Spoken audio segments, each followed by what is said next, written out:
አሰላሙ አለይኩም ወራህመቱላሂ ወበረካቱ። ድና የተከበራችሁ ቤተሰቦቼ ዛሬ ደግሞ ማሳያችሁ ሙጋድ ይባላል እና በጣም የገበያ ማዕከል ነው። የምታውቁታላችሁ።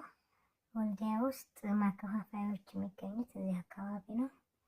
ሸቀጣሸቀጥ ማከፋፈያ የሚገኘው ሙጋድ ይባላል እና ዛሬ ትንሽ ሾርት ቪዲዮ ልልቀቅ ብዬ ነው።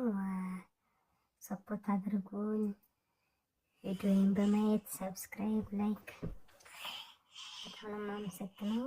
ወክ ነገር ሄደና ልጆች ጋር ትንሽ ተቀረጸ ብዬ ነው። ሙጋድን አሳይን ያላችሁ ወንድሞች ያላችሁ ሙጋድ ይሄን ይመስላል። በአሁኑ ሰዓት በጣም ተቀይሯል። አልሐምዱሊላህ። ያዋትስ ሙጋድን ወልዲያ ሙጋድ በሰማይ ስር ያሉ ወፎችን እያነሳው ነበረ ምሽት አካባቢ።